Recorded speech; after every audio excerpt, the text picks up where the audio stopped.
Deep-sea divers, what are your horror stories? Free dive to about 160 feet in Dean's Blue Hole in the Bahamas.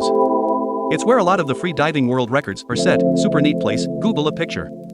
Anyway, I'd never really been past 100 feet free diving, but this was the perfect place to do it.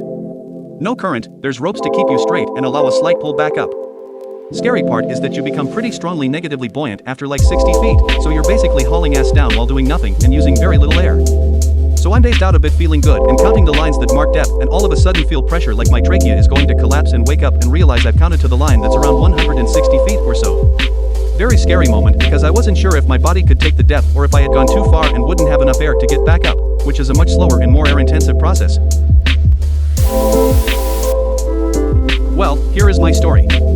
I was diving in a local pond with a group of much more advanced divers, cave divers, than I, just an advanced certification at the time. I am leading the dive, as to get used to pressures and responsibilities of heading the procession, they are mentoring me.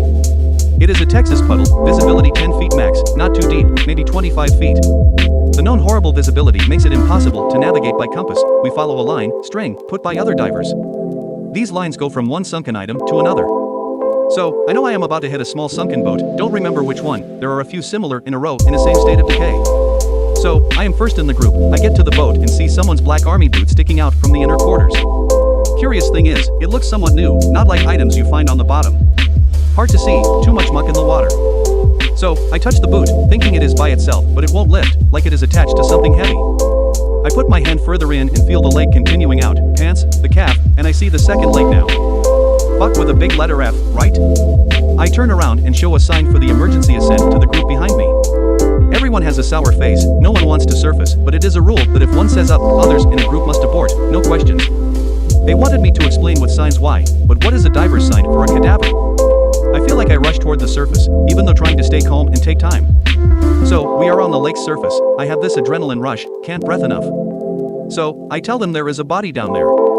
I see rolling eyes from everyone, once they see I am serious. A fun bunch, right? So, I describe in detail what I saw. We go down, I don't lead anymore, we make a group search pattern for the line. But once we locate it, we don't know if we should go forward or backwards, as there are a number of boats on the line and who knows in which the body is in and how far we drifted while talking it out on the surface. Well, we find all boats before finding the original one, of course. So, our customary leader goes into the cabin of the boat and we wait. I'd say he was rather courageous at this point, went right in. Then he emerges from the cloud of muck and tells us all to surface. So, gluing information together from what we learned later on. Turns out the police or some other agency had a body recovery training in the same lake the same day. When they went for lunch, they stuffed their fully dressed anatomically correct rubber doll in one of the sunken boats for a few hours for safekeeping. Well, I died a little that day. Throwaway account, as this story is well known among my circles and it would be easy to identify me. I grew up in OZ. When I was 15, I took the family boat out and dove the reef myself to clear my head, mistake number 1. I was down at a depth of about 28 meters, 90 feet, when I was only rated for 60 feet, mistake number 2. Whilst diving, I spotted a 3.5m mako shark coming right at me. For those who are unaware, makos are basically the cheetahs of the ocean, and they only have 2 speeds, curious, harmless, and lunch, very much harmful. This guy was in lunch mode. So I hovered, as I had been trained to do, as there would be no way for me to outmaneuver it or escape it. Nowadays, we dive with shark shields, which emit electronic pulses that freak the sharks out and keep them away, but back then, what we used was essentially a chainmail sleeve. The idea being that sharks hate the taste of metal, so if you give it your arm, it'll bite down, decide you're gross, and move along. So I wait, and it comes, and I do a perfect move to give the beastie my arm. Just before the crunch, however, it occurred to me that I had left my sleeve on my bed, mistake number 3. I had my kelp knife drawn, and stabbed it right as it bit me. It swam off, and I was alive. However, now I had a series of problems. I had huge open gashing wounds on my arm from the bite in open water, and was trailing blood everywhere. Once the shock wore off, you realize that you're in salt water, and salt and open wounds don't feel good in a panic. I dropped my weight belt and shot up to the surface without any sort of waiting period. Hello bends, mistake number 4. Because I hadn't been paying attention to the currents, I was approximately a quarter mile downstream of my boat, which means I had to swim up to it, mistake number 5. When I got to the boat, I really started to wish I had done as my DA had said and had the comms fixed, mistake 6, or that I had upgraded the first aid kit like I had been threatening to do, mistake 7. So I end up racing back to shore with nothing more than a tourniquet to staunch the bleeding.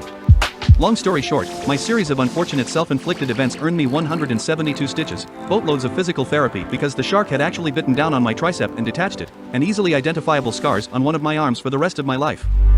Oh, and I lost my deceased grandfather's favorite kelp knife that he had left me.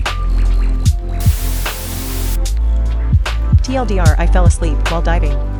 The weather had been pretty hot and the water temp was also around 26 C.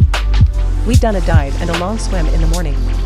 We then headed out for our second dive and the boat dropped us in the wrong spot. So we had to swim against a massive current to get to our intended site. Halfway into the swim, I just felt like I needed a nap. And so, I closed my eyes and did exactly that. It felt so peaceful. I immediately dropped down to an even deeper depth and was lucky that one of the guys on the dive turned around at that moment and saw what was happening. He swam as fast as he could towards me and caught me. He asked if I was okay. I said I wasn't, passed out again, this time spitting my reg out and started blowing bubbles. He then went behind me, shoved my reg back in, wrapped his arms around me, and took me straight to the surface. He saved my life.